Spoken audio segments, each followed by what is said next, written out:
Shalom Bapak Ibu sekalian semuanya, apa kabarnya? Haleluya, senang sekali hari ini 1 Agustus 2021 boleh berjumpa kembali dengan Bapak Ibu sekalian yang luar biasa.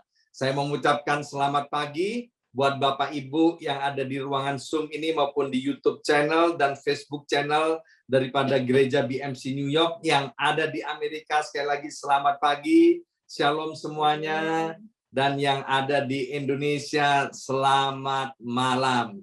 Nah, Bapak Ibu sekalian, kalau kita pernah memperhatikan yang namanya ikan, ya, ikan.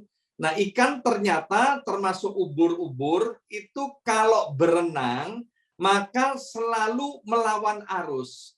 Pertanyaannya, mengapa ikan yang hidup itu berenang melawan arus? Kan capek. Kan lebih baik ikut arus. Ternyata kalau ikan itu berenangnya ikut arus, maka ikan itu cepat mati. Mengapa? Karena apa yang mau dia makan itu terhanyut ikut arus sehingga dia harus mengejar makanannya. Maka itu ikan itu melawan arus supaya dia bisa mempertahankan posisinya dan dia bisa mendapatkan makanan yang terbaik yang ada di lingkungan dan habitatnya. Nah, Bapak Ibu sekalian yang dikasihi oleh Tuhan, di dalam kitab Yohanes pasal 15 ayat yang ke-19, saya akan bacakan dalam terjemahan bahasa Indonesia sehari-hari. Yohanes pasal 15 ayat yang ke-19, demikian bunyi firman Tuhan, sekiranya kalian milik dunia, kalian akan dikasihi oleh dunia sebagai kepunyaannya. Tetapi aku sudah memilih kalian dari dunia ini, jadi kalian bukan lagi milik dunia. Itu sebabnya dunia membenci kalian. Nah, Bapak Ibu sekalian, perhatikan ayat ini, bahwa banyak yang dipanggil dan sedikit dipilih. Ya, dan sedikit yang telah dipilih oleh Tuhan. Bapak Ibu sekalian yang hari ini ada, itu adalah orang-orang yang dipilih oleh Tuhan, diambil dari dunia. Maka itu Bapak Ibu sekalian, ayat ini dengan jelas menegaskan bahwa kita sekarang bukan milik dunia. Kalau ada kiri kananmu, ada seseorang katakan, kamu sekarang bukan milik dunia. Ya, akibatnya apa? Karena kita bukan milik dunia, maka dunia itu membenci kita. 1 Petrus pasal 4 ayat yang keempat berbunyi demikian, ya. Sekarang orang yang tidak mengenal Tuhan heran bahwa kalian tidak ikut hidup seperti mereka menikmati dosa tanpa batas. Itulah sebabnya mereka menghina kalian. Nah, Bapak Ibu sekalian, kita ini hidup di dunia satu kali saja. Yang setuju coba saya lihat jempolnya. Meskipun ada orang bilang gini ya, wah dia punya nyawa rangkepnya sampai 7 ya, itu cuma istilah aja, saudara, ya kan? Jadi kita semua hidup di dunia satu kali saja. Nah, dengar nih, prinsip dunia bilang gini, lawang kamu ini loh, hidup dunia satu kali saja, ya kan? Ayo, jangan seperti itu, tapi nikmati sepuas-puasnya. Ya, cuman sekali loh kesempatan hidup. Kamu mau apa? Mau seks bebas, ya? Kamu mau melakukan apa aja pakai nih. Mumpung kamu masih hidup. Sebab nanti kalau kamu mati, kamu sudah tidak bisa melakukan. Dunia bilang, saiki cuman edan. Kue kalau orang melu edan, kue orang keduman. Sekarang ini zamannya udah gila. Kalau kamu nggak ikut-ikutan gila, rugi loh. Kamu nggak bakal mendapatkannya. Coba lihat tuh, lihat kiri kanan, ya kan? Orang lain melakukan kok. Kenapa kamu nggak melakukan? Ayo please, jangan bodoh. Ikut melakukan. Apa orang yang lain itu, jangan so alim lah kamu, ya. Orang dunia itu punya pikiran begini, Bapak Ibu sekalian, orang dunia, ya, bahwa orang yang taat akan firman Tuhan, orang yang hidup sungguh-sungguh akan Tuhan, orang dunia bilang gini, ini orang close minded. Harus seperti kita-kita ini, open minded, ya kan? Jadi orang-orang dunia yang melakukan berbagai-bagai dosa itu dia menganggap dirinya open minded, sementara orang yang sungguh-sungguh di dalam Tuhan disebut close minded.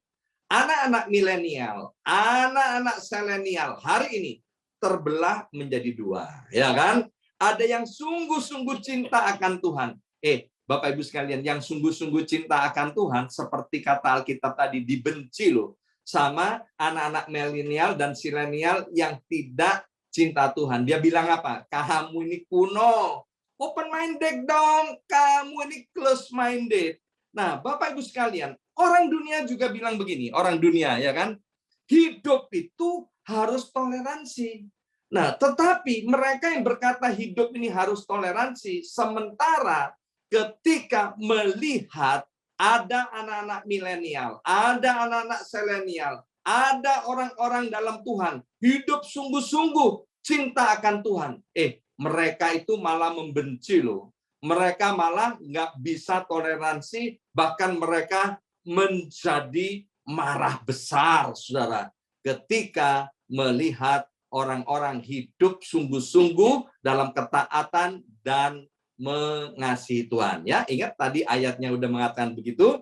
Nah, hari ini kita akan belajar dari seorang yang bernama Kaleb. Ya, Kaleb di Alkitab ini adalah salah satu tokoh yang berani melawan arus dunia. Ya, Kaleb berani melawan arus dunia. Di dalam kitab Bilangan pasal 13 ayat yang ke-30 berbunyi demikian. Kemudian Kaleb mencoba menenteramkan hati bangsa itu di hadapan Musa. Katanya, tidak, kita akan maju dan menduduki negeri itu, sebab kita pasti akan mengalahkannya. Ini kisahnya Bapak Ibu sekalian, sebelum orang Israel masuk ke tanah Kanaan, maka Tuhan memberikan perintah kepada Musa agar memilih 12 pemimpin, orang yang paling hebat, orang yang paling top dari masing-masing suku, ya. Kemudian ke-12 pemimpin yang top ini diperintahkan untuk mengintai tanah Kanaan. Dari 12 pemimpin top itu yang 10 orang mayoritas, ya, 10 orang mayoritas memberi laporan begini. Wow, memang tanah Kanaan itu seperti yang dikatakan oleh Tuhan, benar-benar top Marco top, ya. Lihat ini nih, lihat buah anggurnya besar-besar, ya. Dan kemudian orangnya juga besar-besar. Maka itu please jangan masuk tanah Kanaan. Nanti kalau kamu masuk tanah Kanaan, mati konyol kamu. Wes, believe me. Jangan masuk tanah Kanaan. Bapak Ibu sekalian, itu jutaan orang Israel nangis, saudara. Nangis, ya, oh Tuhan, mengapa engkau begitu jahat? Kok aku mau dibawa masuk Kanaan? Nanti aku dimakan oleh raksasa-raksasa itu. Aku ini seperti belalang, ya. Tapi kemudian Kaleb ini, saudara, dia dengan gagah perkasa dia berkata, no, ya. Kita akan maju dan menduduki negeri Kanaan. Lah, Kaleb ini mau cari mati dia, melawan arus, saudara. Sementara orang udah pada nangis, ya, enggak mau masuk Kanaan, kok Kaleb ini sok mau jadi pahlawan. Akibatnya apa, saudara? Ini lihat nih, akibat orang sok-sokan melawan arus, saudara, ya. Maka seluruh orang Israel itu dia mengumpulkan batu, saudara, ya, persis pendemo-pendemo hari ini, ya, bawa batu dan malam-malam pergi ke kemahnya Kaleb, saudara. Mau apa? Mau merajam batu Kaleb itu yang sok-sokan, yang melawan arus dunia supaya mati, saudara. Ya, nanti Bapak Ibu kalau ada waktu bacalah Bilangan pasal 13 dan Bilangan pasal 14. Tapi lihat saudara, orang yang berani melawan arus dunia, ya, itu dilindungi oleh Tuhan loh.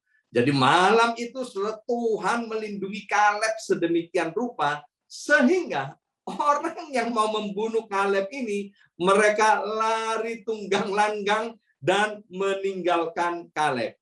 Ya, maka itu Bapak Ibu sekalian, mari jangan takut kita melawan arus dunia.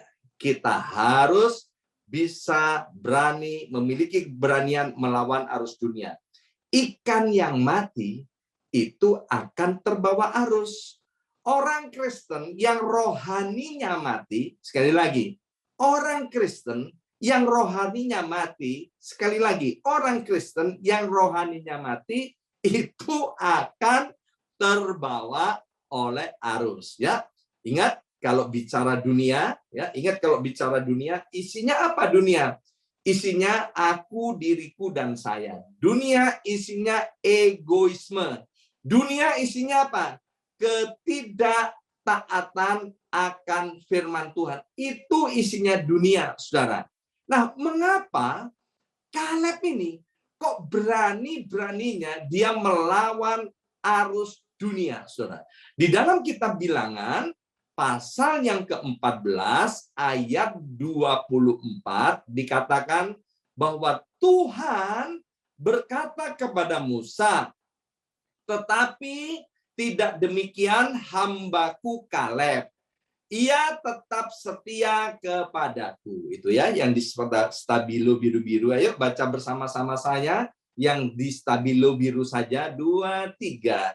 Ia tetap setia kepadaku. Ya, kurang keras. 2, 3. Ia tetap setia kepadaku. Sebab itu aku akan membawa dia, yaitu Kaleb, ke negeri yang telah dimasukinya. Sekarang orang Amalek dan orang Kanaan tinggal di dataran itu. Tetapi daerah itu akan menjadi milik keturunan Kaleb, hambaku itu. Ya. Nah, ternyata rahasia yang pertama, mengapa Kaleb dan orang-orang percaya berani melawan arus dunia, karena mereka setia mengikut Tuhan. Jadi poin pertama yang mau saya sampaikan, mari jadilah kita orang-orang yang setia mengikut Tuhan. Apa sih Pak artinya setia mengikut Tuhan? Alkitab bilang dari buahnya kita tahu pohonnya, ya. Setia mengikut Tuhan itu adalah taat akan firman Tuhan tanpa melihat situasi, kondisi, keadaan. Apapun situasi, kondisi, keadaan yang terjadi, orang yang setia kepada Tuhan, dia tetap akan taat akan firman Tuhan serta tidak akan terbawa arus. Kalau Bapak Ibu pernah baca di dalam kitab Amsal dikatakan bahwa banyak orang yang menyebut dirinya baik hati. Tetapi orang yang setia siapa menemukannya. Kalau kita nih terbiasa naik bis di New York ini atau di kereta bawah tanah, ya, ketika kita nggak dapat tempat duduk, kemudian tiba-tiba ada orang yang mempersilahkan kita, silakan Pak, silakan Bu, silakan duduk. Kita bilang apa? Kita bilang gini, wah, orang itu kok cek baiknya, ya kan? Orang itu kok baik banget, ya. Kemudian ketika kita mau parkir mobil, kemudian repot, kita mau maju mundur, terus orang bilang gini, kamu mau parkir? Ya udah parkir sini, aku pergi. Kita bilang, oh orangnya baik banget, ya kan? Jadi kita ketemu orang baik di mana-mana banyak, tapi Alkitab bilang orang yang setia siapa yang menemukannya, ya. Bapak Ibu, ya, ini yang belum menikah nih, yang belum menikah misalnya, ya kan? Seorang wanita yang belum menikah, misalnya punya pacar ganteng, tinggi, besar, kaya raya, penuh perhatian, romantis, penuh tanggung jawab, ya. Dia kalau mendampingi pacarnya, wah udah dunia kayak milik kita berdua, orang lain udah dianggap kontrak, dianggap nggak ada. Tapi coba bayangkan, punya pacar yang seperti itu, ya, murah hati, suka memberi, tapi tidak setia. Mau nggak sih? Ya kan? Mau nggak sih? Ya kan? Atau kemudian ibu-ibu punya suami, ya kan? Suaminya tampan, udah nggak ada lawannya, udah. Suaminya tampan, nggak gundul seperti saya, ya kan? Suaminya tampan, tinggi, kulitnya bersih, romantis, banyak uangnya, penuh perhatian, tanggung jawab, murah hati. Tapi dia nggak setia, ya kan? Cewek simpenannya banyak, ya kan? Kira-kira mau nggak? Itu Melinda Gates, ya kan? Melinda Gates nggak mau, saudara, ya kan? Melinda Gates itu udah kurang kaya gimana, ya kan? Bill Gates kurang ganteng gimana? Enggak deh, lebih baik gue cerai aja, ya kan? Maka itu Bapak Ibu sekalian, mari yang pertama, jadilah kita orang yang setia. Amin. Kalau kita susah menemukan orang yang setia, mengapa? Kok enggak kita sendiri yang menjadi orang yang setia? Amin. Mari jadilah orang yang setia mengikut Tuhan. Sekali lagi, apa itu setia mengikut Tuhan? Setia mengikut Tuhan dibuktikan dengan ketaatan akan firman Tuhan di dalam segala situasi keadaan. Kaleb, karena setia kepada Tuhan, sementara orang Israel ngomel-ngomel, bersungut-sungut, Kaleb nggak mau ikut-ikutan dia, ya kan? Mengapa? Dia tetap taat akan firman Tuhan, tidak boleh bersungut-sungut. Ketika orang Israel menyembah anak lembu emas, orang Israel menyembah berhala, Kaleb, no, dia nggak mau. Ketika orang Israel berzina, Kaleb, no, dia nggak mau ikut-ikutan berzina. Ya, dunia bilang begini, ya kan? Ayo sekarang sebelum kawin ya dicoba dulu, siapa tahu cocok. Kalau nggak cocok, ya sudah. Nanti cari yang lain yang lebih cocok. No sex before marriage. Amin. Nah, sekali Tuhan, tetap Tuhan. Orang yang cinta Tuhan, yang setia akan Tuhan, dibuktikan dengan ketaatan akan firman Tuhan. Sementara orang Israel mencobai Tuhan. Kaleb tidak mau mencobai Tuhan. Dia tetap setia kepada Tuhan. Ya, itu poin yang pertama, Bapak Ibu sekalian. Poin yang kedua yang mau saya sampaikan, mari kita baca dari Bilangan pasal 13 ayat yang ke-30. Bilangan pasal 13 ayat yang ke-30 dikatakan, kemudian Kaleb mencoba menenteramkan hati bangsa itu di hadapan Musa. Katanya, no, tidak, kita akan maju dan menduduki negeri itu. Sebab kita pasti akan mengalahkannya. Poin yang kedua, Bapak Ibu sekalian, bahwa Kaleb ini pandangannya jauh ke depan. Sementara orang-orang Israel mau balik ke Mesir. Dia bilang, enggak, kita balik ke Mesir. Di Mesir enak meskipun jadi budak, ya. Di sana ada bawang merah, ada bawang pre. Orang Israel itu kekanak-kanaan, saudara.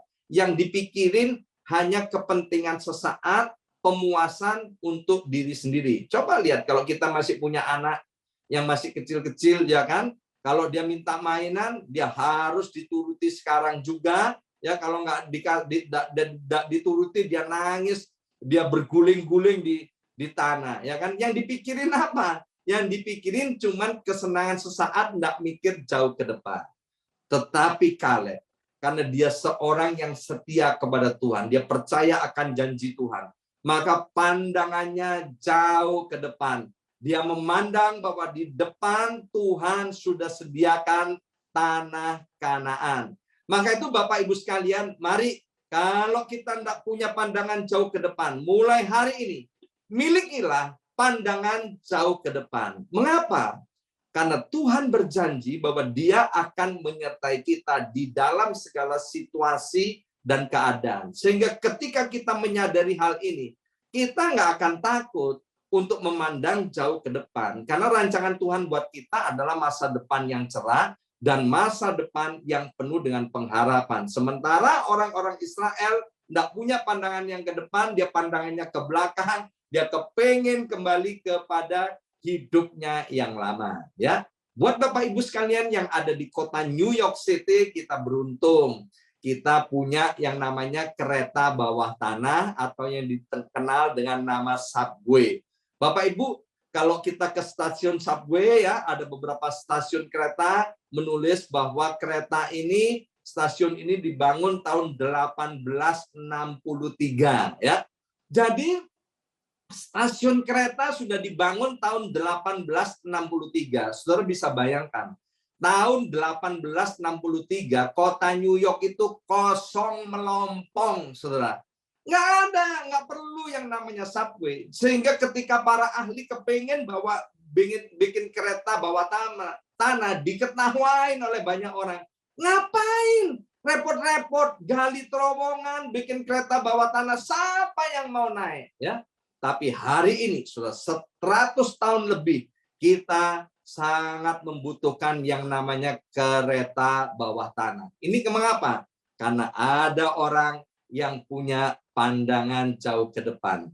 Burung Raja Wali yang sering digambarkan di Alkitab, dia punya pandangan yang jauh ke depan. Sehingga apa? Sarang anaknya itu dibongkar, saudara. Ketika anaknya sudah cukup waktunya untuk terbang.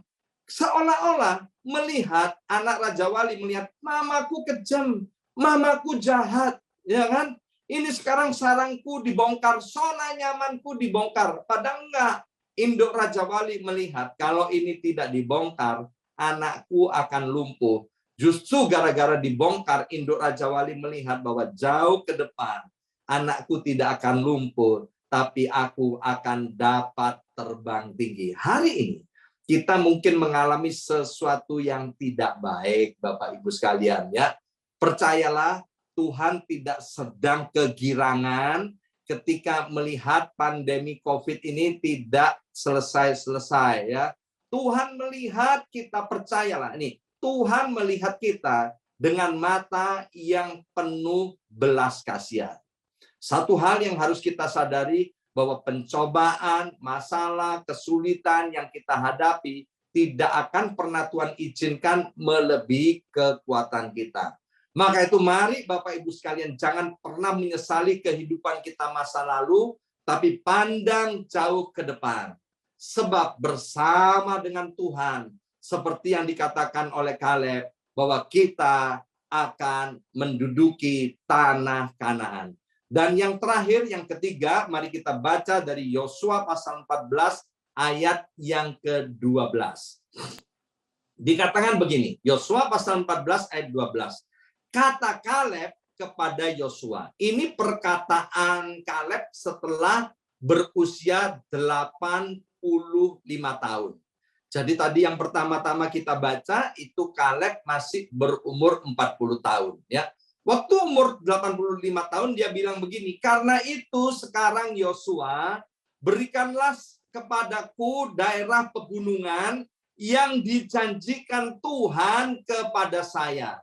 Pada waktu itu saya dan orang-orang yang bersama-sama saya kembali membawa laporan. Pada waktu itu engkau sendiri mendengar bahwa di sana ada bangsa raksasa yang disebut bangsa Enak. Mereka tinggal dalam kota-kota besar yang bertembok. Mungkin Tuhan akan menolong saya sehingga saya dapat mengusir mereka seperti yang dikatakan oleh Tuhan. Jadi poin yang ketiga, Kaleb itu berani menghadapi tantangan. Bapak Ibu sekalian yang dikasih oleh Tuhan, kalau kita berani menghadapi tantangan, saya percaya kita juga berani melawan arus dunia. Ya, lihat Kaleb, saudara, karena dia berani melawan arus dunia, dia berani menghadapi tantangan. Akhirnya Kaleb mendapat salah satu tanah yang terbaik yang ada di Kanaan yang namanya Hebron. Hebron itu tempat tinggalnya para raksasa. Ya, itu gambaran apa, Saudara? Hebron itu gambaran semuanya serba lebih. Berkatnya lebih, tantangannya lebih, tapi berkatnya lebih. Tempat yang terbaik itu ada di Hebron, ya. Ingat, Kaleb itu bukan nekat. Ada beda antara nekat dan beriman. Tapi Kaleb itu berani menghadapi tantangan karena dia beriman. Nekat itu apa?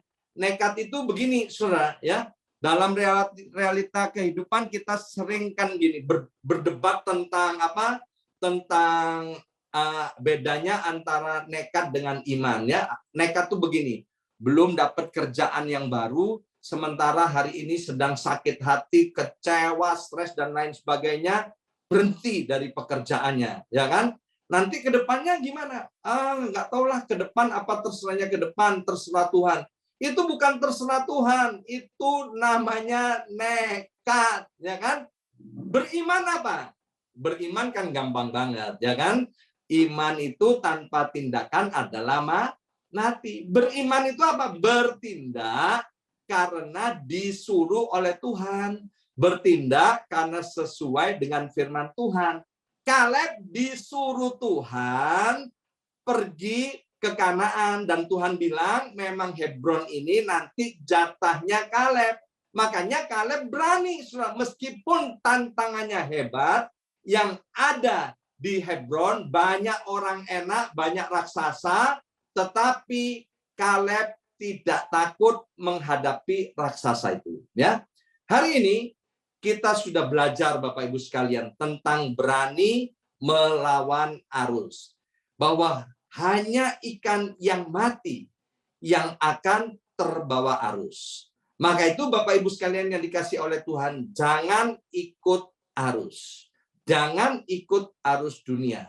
Kita harus berani melawan arus dunia. Maaf, bukan berani melawan arus lalu lintas. Ya, tolong nanti jangan sampai Bapak Ibu setelah mendengar firman ini terus melawan arus lalu lintas. No, saya tidak berkata begitu, ya.